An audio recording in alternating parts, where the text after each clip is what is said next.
विष्णुपाद परमहंस प्रभुजकाचार्य अस्तोत्र सत अवैध शरणारविंद भक्ति वेदांता स्वामी प्रभुपाद की जय।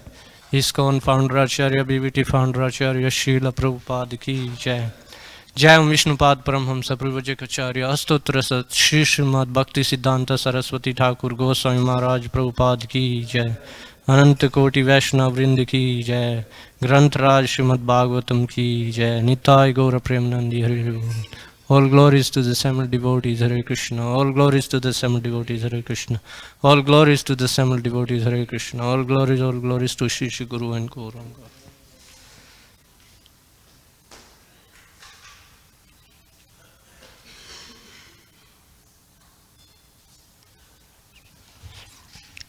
Om Namo Bhagavate Vasudevaya.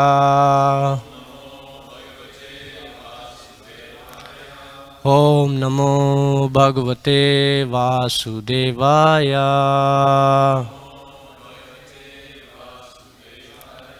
Om Namo Bhagavate Vasudevaya.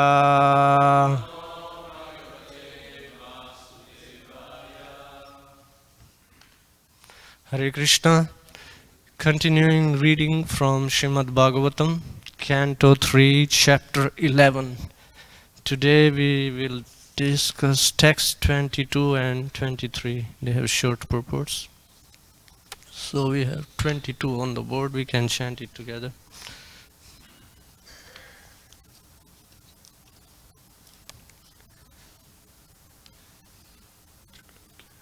Trilokya Yuga Sahasram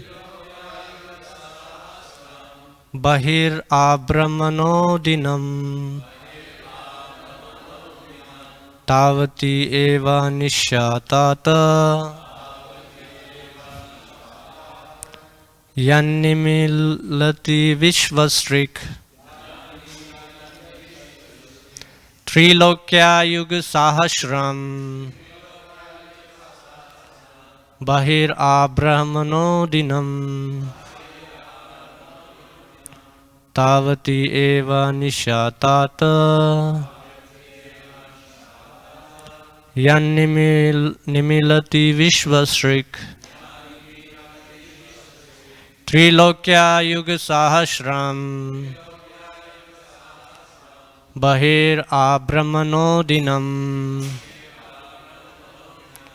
Tavati eva nishyatata Yannimilati vishvasrik. Please chant. Trilokya Yuga Sahasram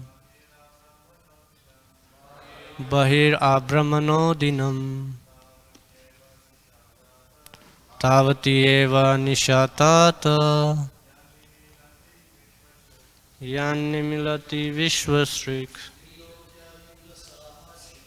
Trilokya Yuga Sahasram Bahir Abramano Dinam Tavati eva nishyatata Yannimilati vishvasrik. Trilokya Yuga Sahasram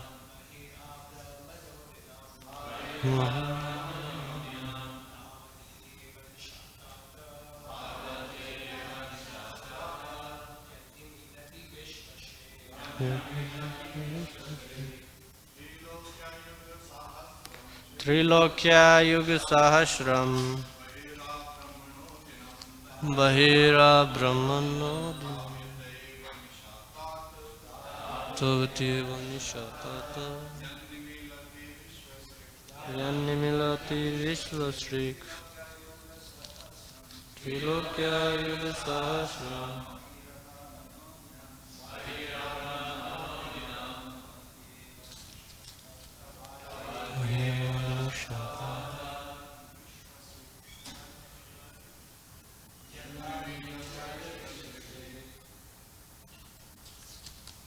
Mataji's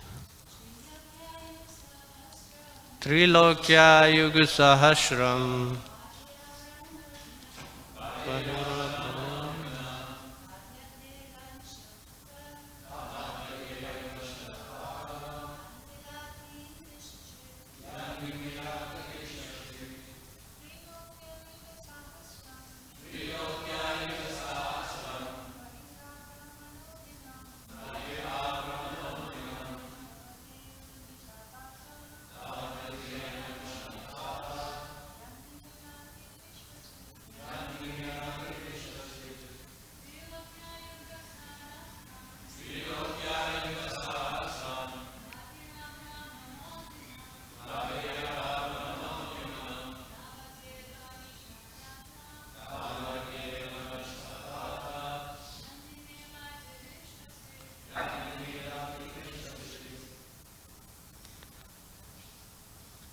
Synonyms, please repeat.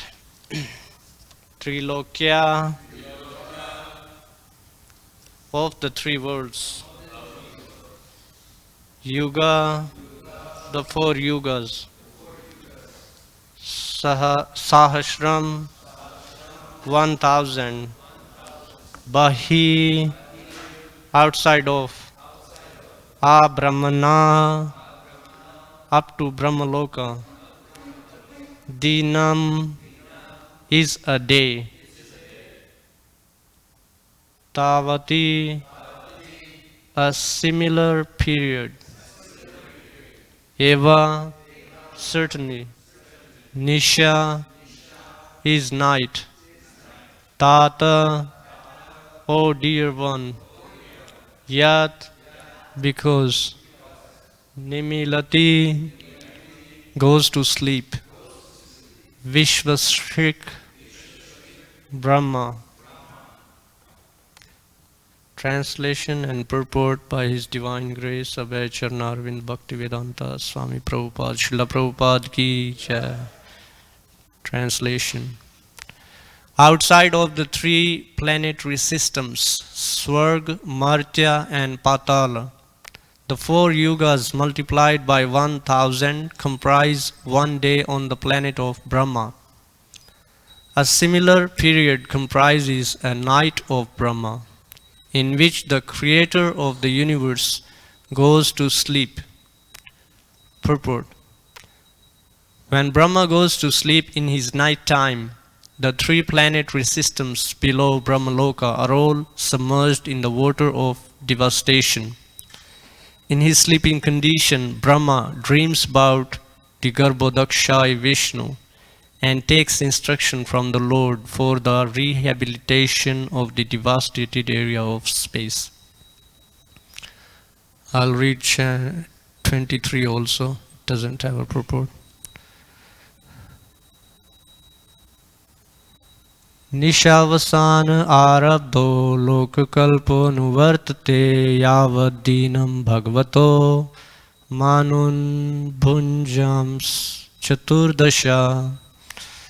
After the end of Brahma's night, the creation of the three worlds begins again in the daytime of Brahma, and they continue to exist through the life duration of 14 consecutive Manus, or fathers of mankind.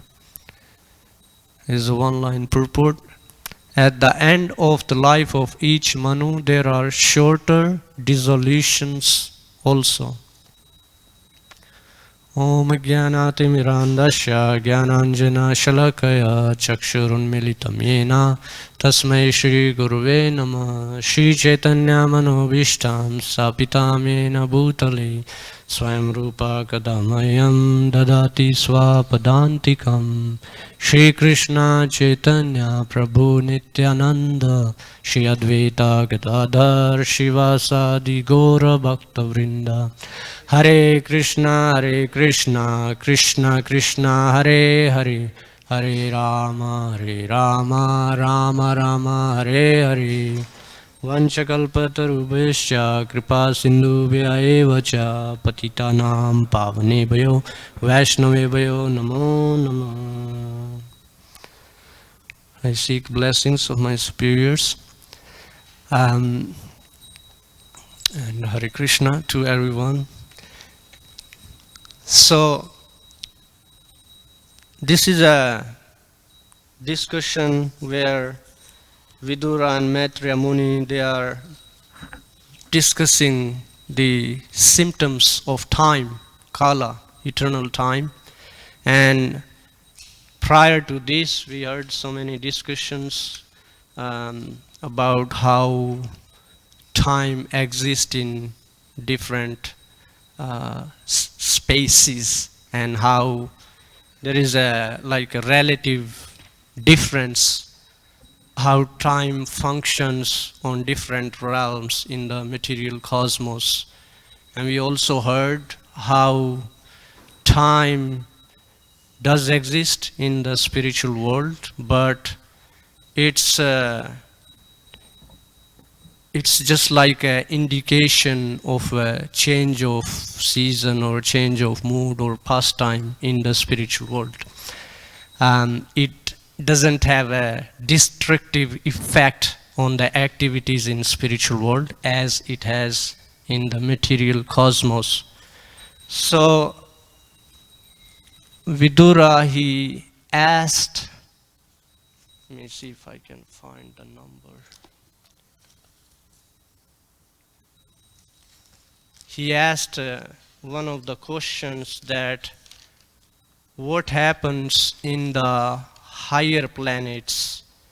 Are there some higher planets within the material world where not everyone is devastated by influence of time?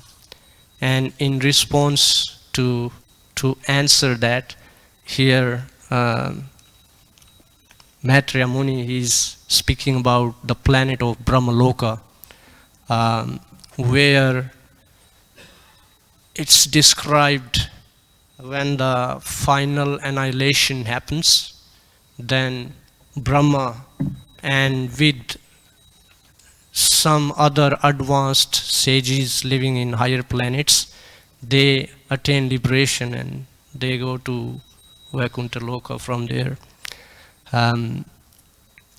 But in these two, it's describing about the lifetime of Brahma, how long it is. Does anyone remember reading in the Bhagavad Gita? Yes. So it is 100 years of this, but that like is one day is 4 yugas into 1000 multiplied by 1000. Yes. What's the number of years? I know Brigupati Prabhu knows, he quotes it often. Okay, Madhava Mahotsav Prabhu. And that's pretty close. Yes, Prabhu. Okay. 311 trillion 40 billion years. So we can imagine, I don't know, like I cannot imagine how long that time is, but maybe some of you can. And I was hearing a talk, and this devotee was asking the devotees, imagine if you have a day like this, how would you plan your day? What kind of activities would you do in the whole day when you have such a long lifetime? But the thing is that as we hear, anything that exists in material world, it comes into being and it also goes out of being. It's destroyed in course of time. So of course Brahma, he has like a long lifetime, but even he has to leave this material cosmos. He cannot just keep on going eternally in the material cosmos. That's one of the ideas that's given by Srimad Bhagavatam and even Bhagavad Gita. And there is in the purport, it says when Brahma goes to sleep in his night time, so during the daytime he is engaged in activities of creation. Now we will be like going into Manus after this, as in the second verse it mentions Does anyone know how many Manus come in one life of Brahma? Yes. Or rather, I should say one day of Brahma. Because after one day there is partial annihilation. 14 Manus, yeah. Thank you. So 14 Manus come and go in one day of Brahma. And after the day when Brahma goes to sleep, all the living entities, though they are merged back into the body of Mahavishnu.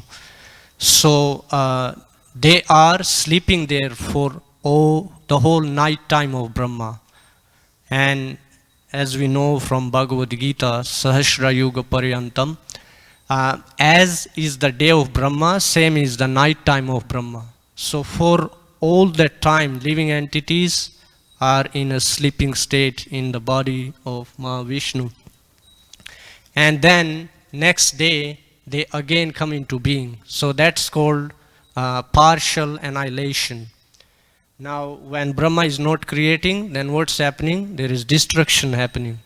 And all the living entities, they are dissolved into the body of Mahavishnu. Now, when Shamakund Prabhu, he gave a class, he discussed about different types of destructions that happen, which is stated here also in the previous chapter. And in the next, one of the next few verses, it says very clearly in text 31, it says, yeah, at the beginning of the devastation, all the seas overflow and hurricane winds blow very violently. Thus the waves of the seas become ferocious, and in no time at all the three worlds are full of water. It is said that the blazing fire from the mouth of Sankarshan rages for 100 years of the demigods, or 36,000 human years.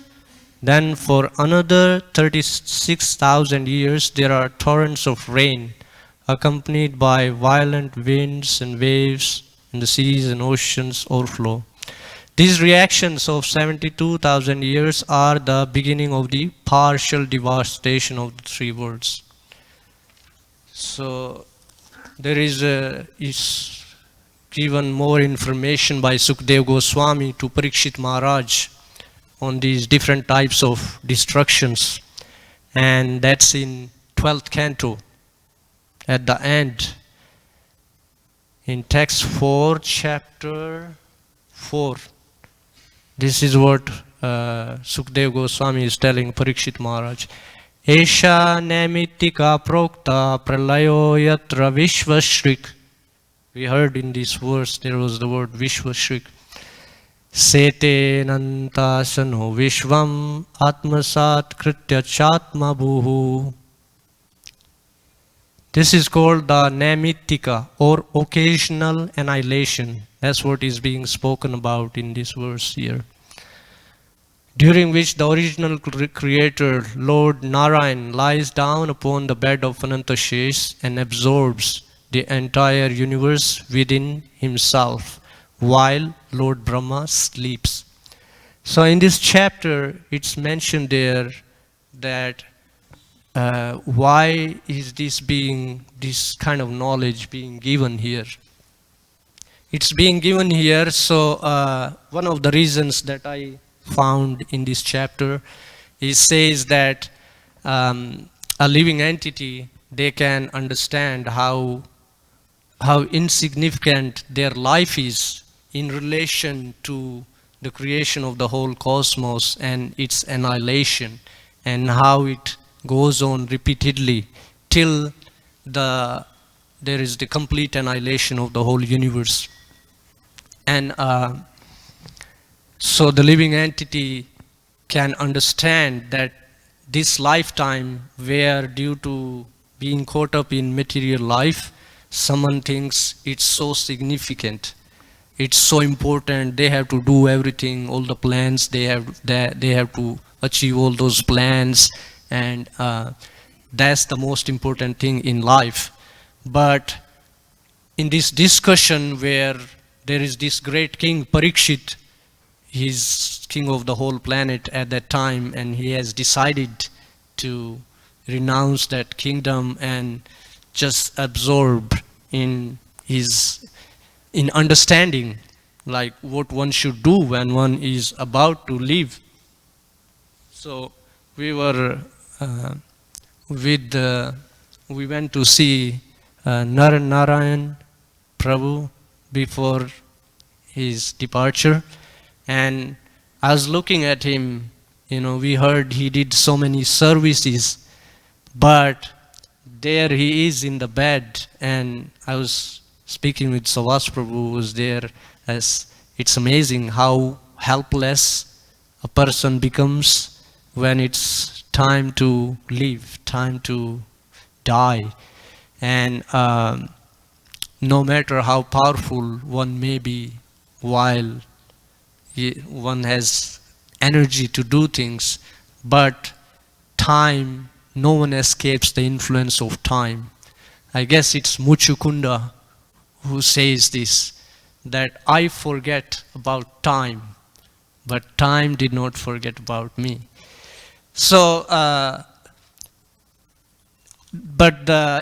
it's mentioned that how Lord Brahma, because he's engaged in devotional service, he's engaged in the management of the whole universe, although he also has to live, but he attains liberation. He goes back to the Lord at the end of complete annihilation. Before I say more on that, these are the 4 types of annihilation, just so we have a little idea of what's going on here.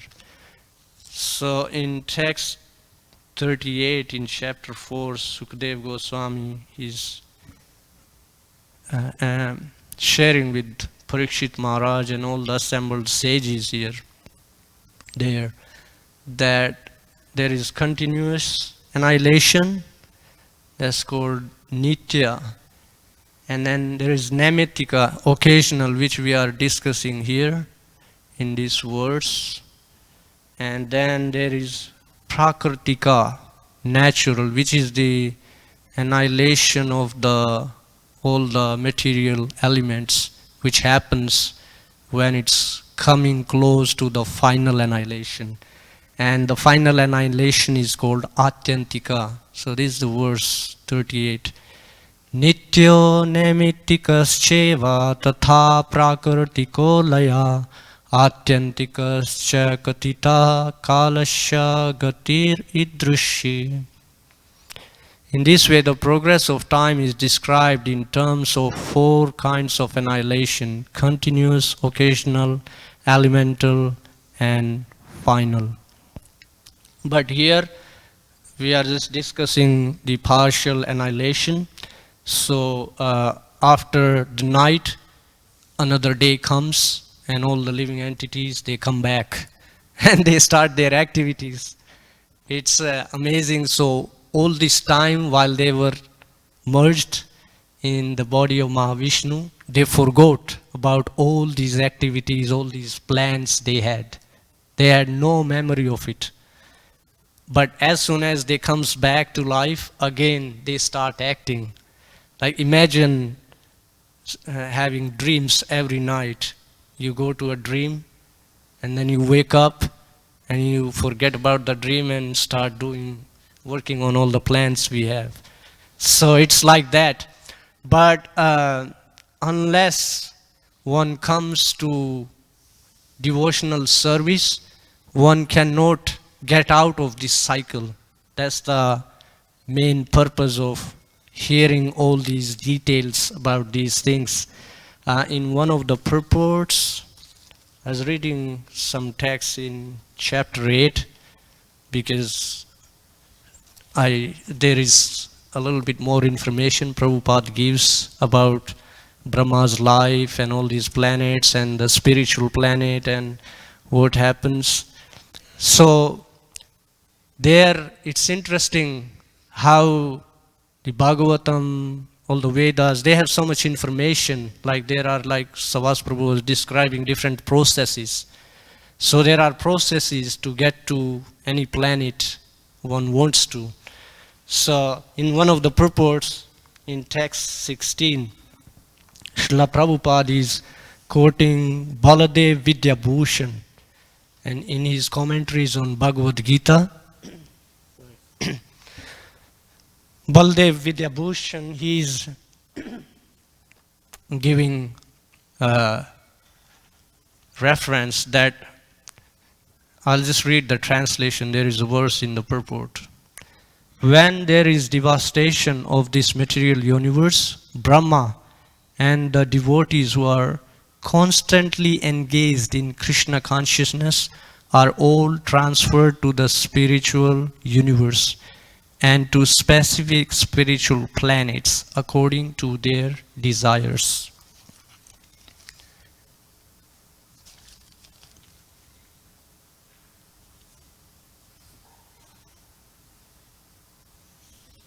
And then, so there is this Panchagni Vidya. It's mentioned in Chandogaya Upanishad. Does anyone know about Panchagni Vidya? Srila Prabhupada is saying by practicing this, one can achieve Brahmaloka. So it kind of gives some idea how these different processes can help one get to different planets. But what does Krishna say? A Brahma Bhuvana Loka Punar Avartino Arjuna Mam Upetya Tu Konteya Punarjanma Na Vidyate. So A Brahma Bhuvana Loka means here in this verse it talks about outside the three planets. So Brahma Loka is actually above these, is the topmost in the 14 planetary systems. And below that there are other heavenly planets where different demigods and different advanced personalities, they live. Like there is Janaloka, there is Tapaloka, Maharloka, there are different lokas like that, and then within lower planets. So one can go to Brahmaloka, but even from Brahmaloka, when the annihilation happens, if they are not engaged, if they are not advanced, they come down. But if they are advanced, then they can go to spiritual planets. That's what is being said here in this purport. And then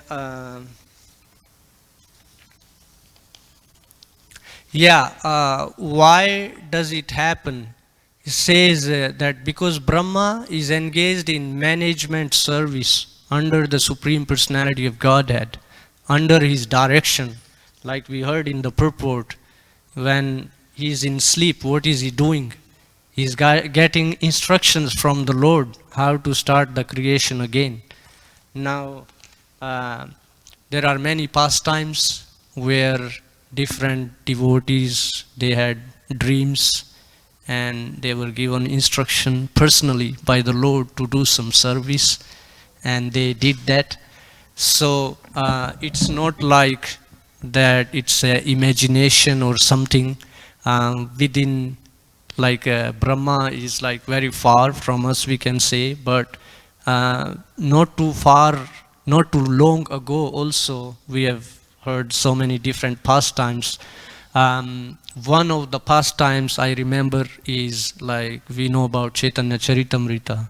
So the author of Chaitanya Charitamrita, Krishnadas Kaviraj Goswami, he was personally given instruction by Nityananda Prabhu, go to Vrindavan. That's where you will be able to achieve all your dreams, all your spiritual dreams. And what did he do? Did he think, oh, is this a dream? No. He acted on it. He did go to Vrindavan, and although he was wondering, like, I'm so old, I I don't see any possibility of me writing a text like this. But, he was always praying to the Lord for the strength to actually do it. So we can see the devotees, their examples are here, so we can learn from them how a devotee lives, how a devotee receives strength from the Lord. It's not like Lord is not is just like energy, or just there is no form, and there is no connection. That's why these kind of literatures are there, to give us an idea what these kind of practices can enable one to do. And it's amazing. Brahma in his sleep, imagine like you are sleeping and you are getting instructions to do some important service, and then next day you wake up and you do something amazing, and everyone is like, wow. So Brahma is doing this every day, not just one day. It's happening every day in life of Brahma, because at every night he goes to sleep, and the material cosmos is being partially annihilated, and then next day he again has to start creation again. But there will be more. I was just reading some of the texts, and it's interesting how many details are there, what kind of living entities are created. And I made a whole list because we covered there are 9 kinds of creations. So let's see, maybe we can do a little quiz, see if we can remember. Does anyone remember, like out of the 9 creations, 9 kinds of creations mentioned, which we covered in this chapter, what are the...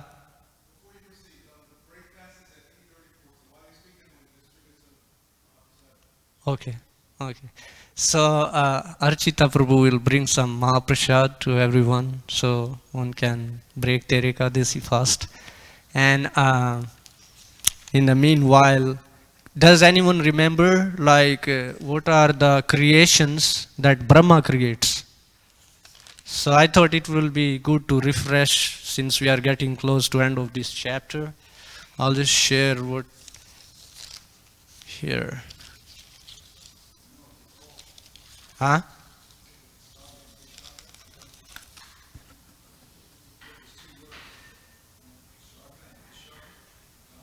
Sarga and Visarga. Yeah, it's like, yes, but then in this chapter it describes like different living entities, who creates who.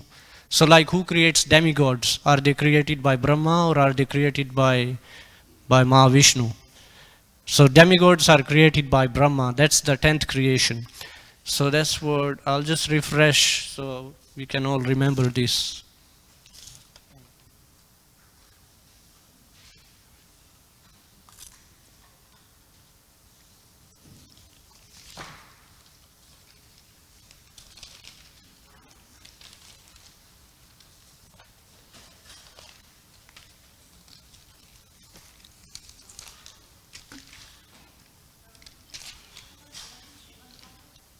Yes, in the same chapter. Is because oh yeah, here. Actually, previous chapter, chapter 10, text 14. It says 9 kinds of creation and 3 kinds of annihilation. And then it's describing in 18th, 3, 10, 18, 7, 8, and 9. They are created by Brahma. I'll just say what they are. 18.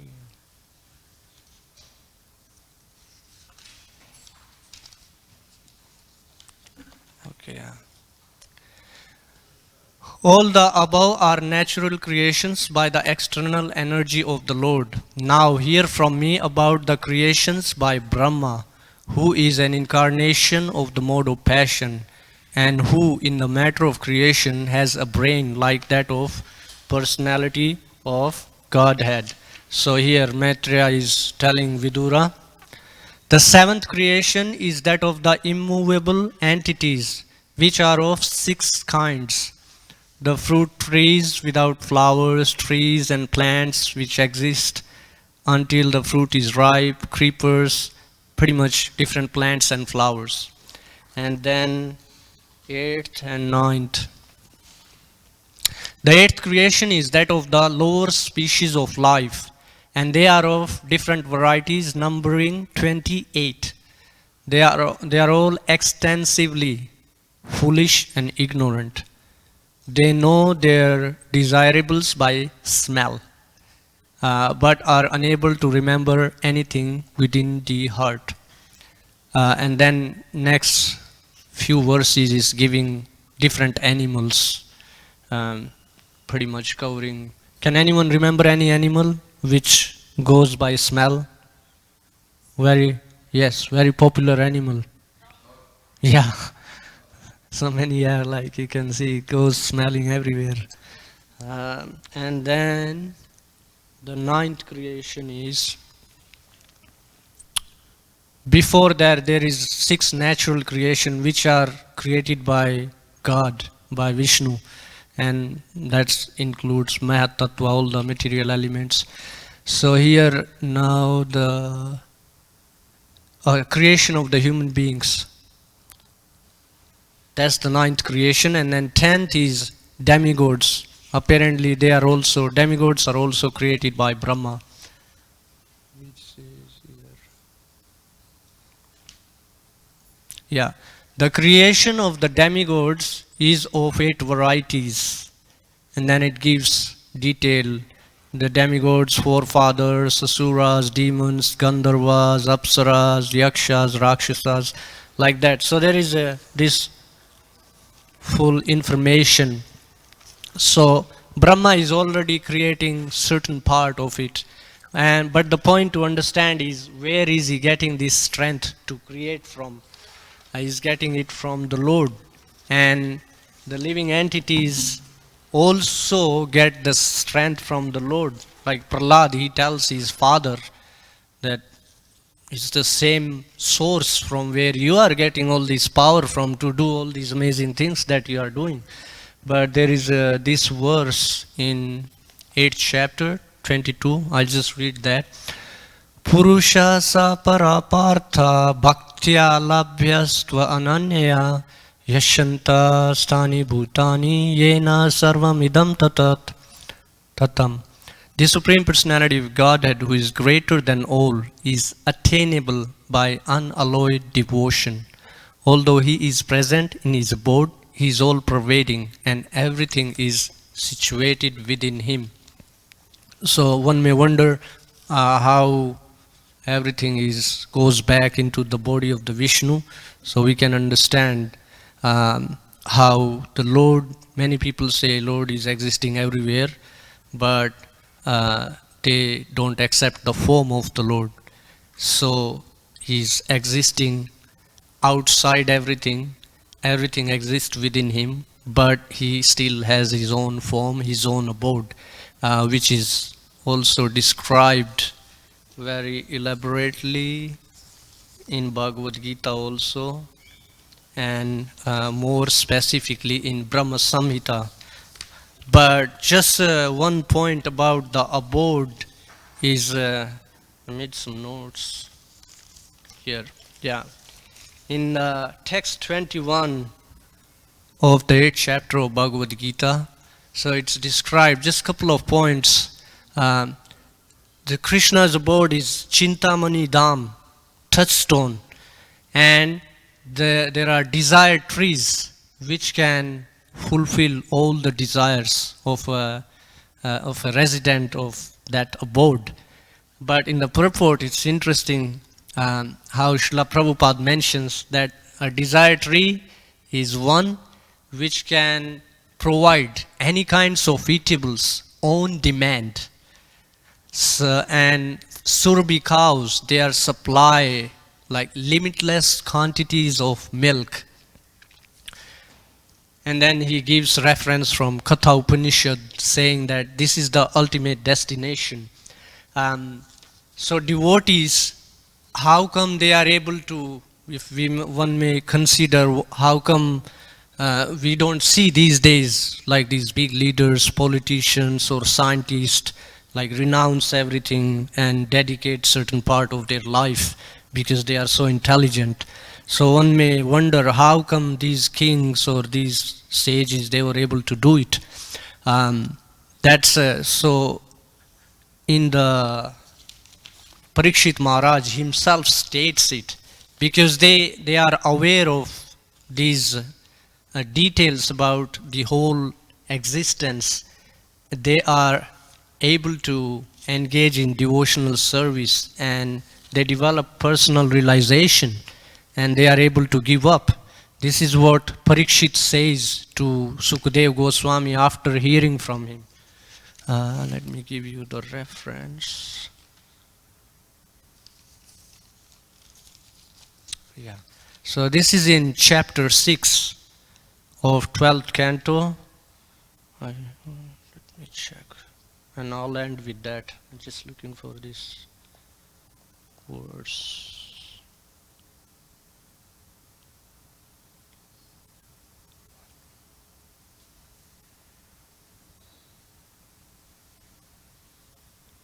Pretty much it's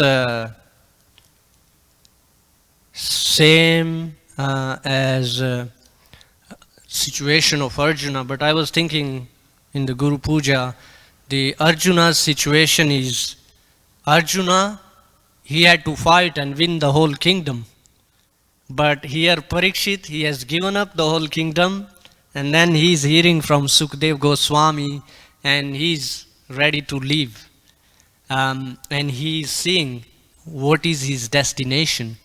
So he's saying that I become completely free from fear, and he's asking permission from Sukadeva Goswami, please allow me to stop all my activities and just absorb in thinking of Adokshaja, the personality of Godhead who is beyond all these mind, senses, the bodily activities.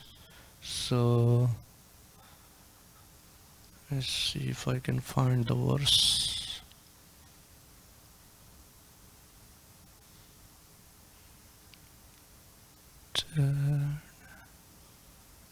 Translation. Yep. So this is in chapter 6, text 7. This is Parikshit's response. I'll just read the translation. You have revealed to me that which is most auspicious, the supreme personal feature of the Lord. I am now fixed in knowledge and self-realization, and my ignorance has been eradicated. So what this whole process is to help one become free from ignorance and become self-realized, so we can understand all these realities.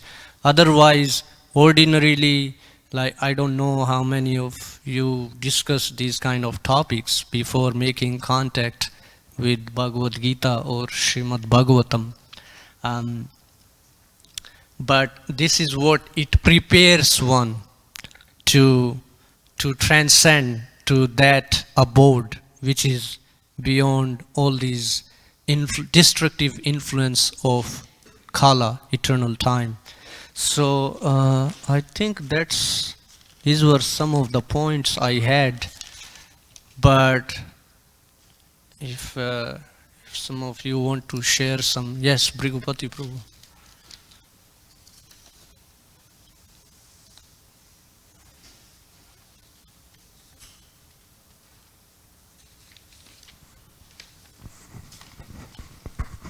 Prabhu, thank you very much for a very well-prepared, well-researched class. And I love your delivery. You speak very slowly and clearly, enunciating all your words. You're very easy to understand. I have 2 points I'd like clarification on. One is, at the end of Brahma's day, do the living entities go back into the body of Mahavishnu or Garbhodakshaya Vishnu? You said Mahavishnu twice, but then you actually read something. I believe you read a reference which indicated they went into the body of Garbhodakshaya Vishnu. I've always been under the impression at the end of Brahma's day, it's Garbhodakshaya Vishnu, and at the end of Brahma's life, Mahavishnu, but I could be wrong. Can you give me any clarification on that, or is anybody? Here, one sec.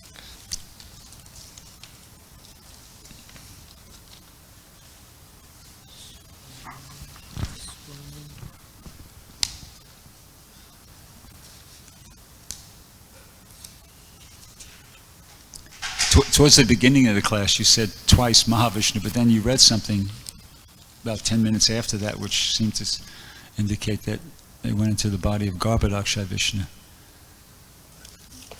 I have to look it up. That's I a don't have technical it point. here.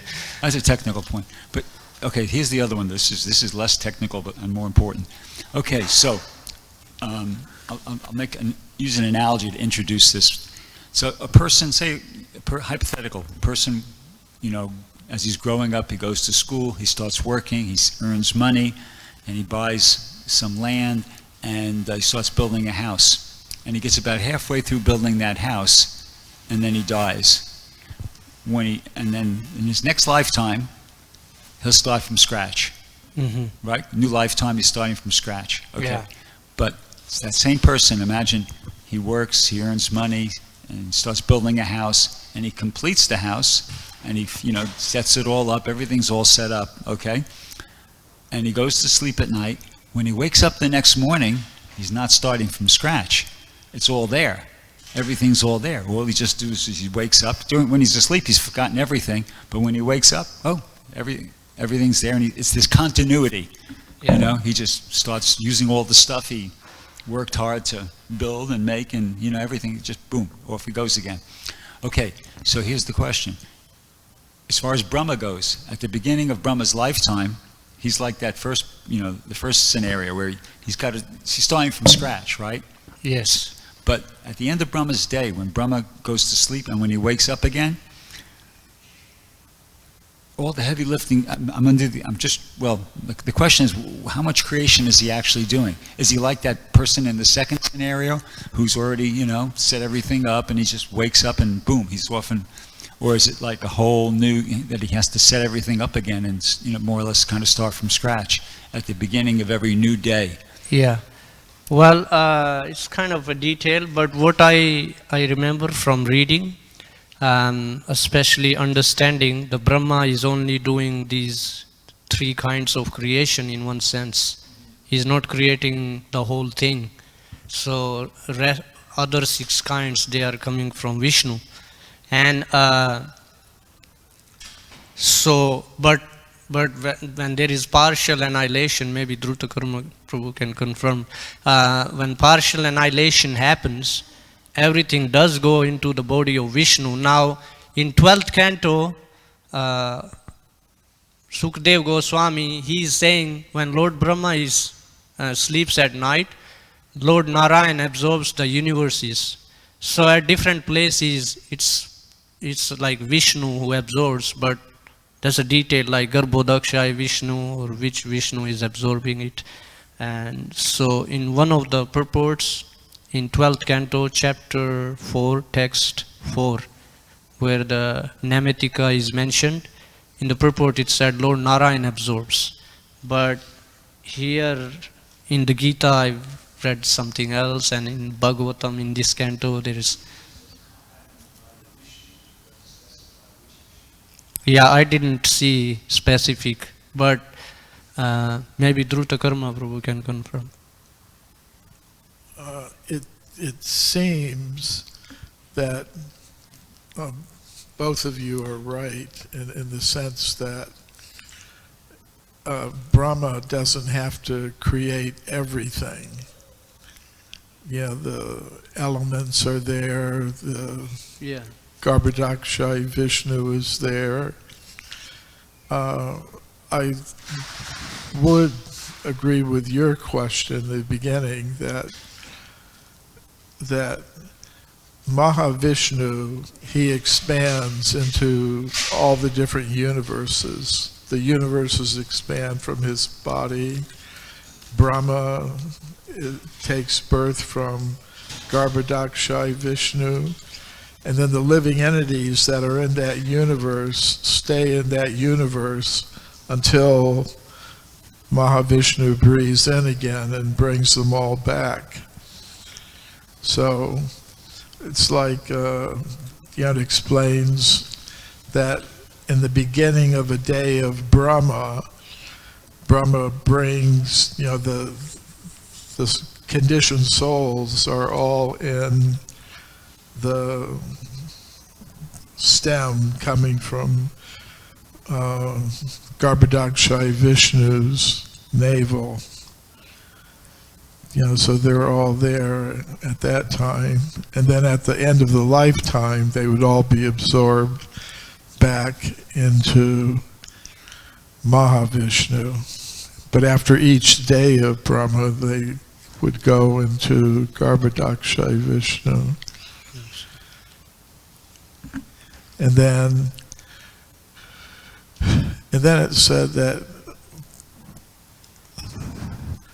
Brahma is making use of plans for bodies and planetary systems that are given previously by Mahavishnu. So he's not starting from scratch completely. And he has to put them in the same kinds of bodies that the living entities were in at the time of the devastation. So it's not actually starting from scratch completely. Okay, thank you, Prabhu. Does that clarify a little bit more? Okay.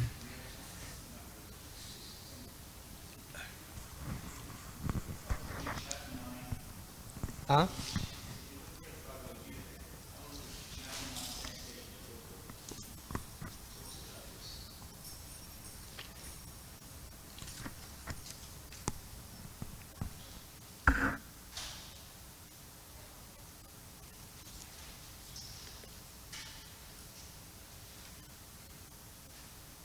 Okay, it says here, at the creation, the material energy is let loose as the Mahat Tattva, into which the Lord, as his first Purusha incarnation, Mahavishnu, enters. He lives within the causal ocean and breathes out innumerable universes. And into each universe the Lord again enters as Garbhodaksha Vishnu. And it says, each universe is in that way created. He still further manifests himself as Shirodaksha Vishnu, and that Vishnu enters into everything, even into the minute atom. This fact is explained here. He enters into everything. And then I'm seeing if it says about dissolution somewhere.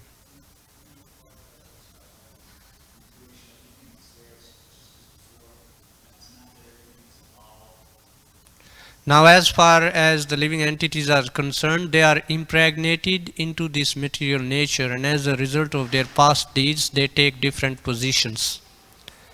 Thus, the activities of this material world begin. The activities of different species of living beings are begun from the very moment of the creation.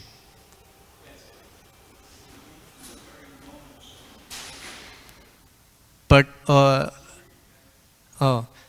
it is not that all is evolved.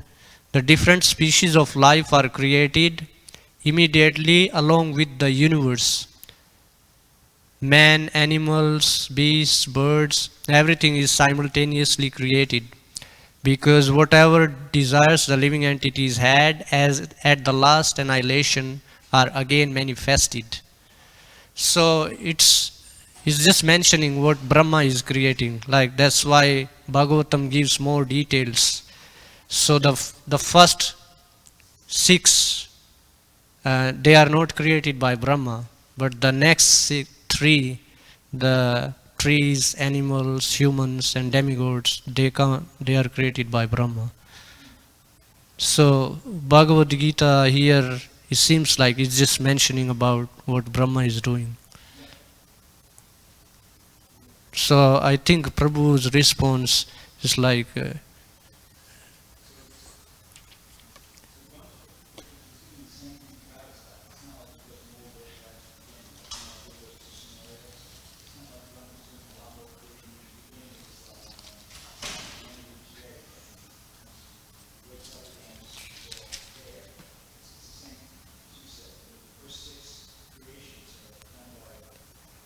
yeah, but they also, when this partial annihilation happen, they also go back into the body of the Lord.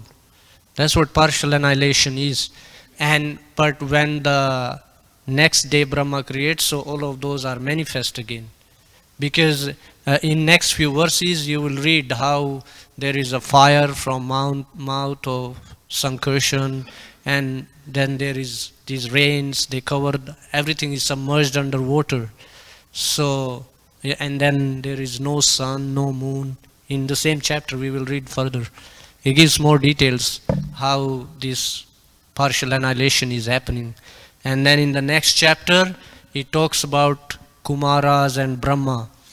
And he gives more detail over there. But yeah, this is what I could resource for these texts. Bigger picture.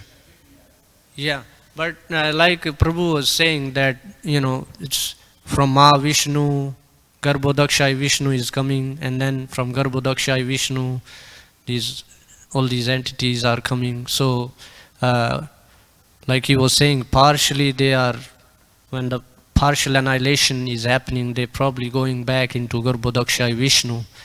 But at the final annihilation, Garbhodakshai Vishnu has to go back to Mahavishnu. Okay. Jai. Thank you, Dhruta Karma Prabhu. Grantaraj Srimad Bhagavatam ki jai. Srila Prabhupada ki jai.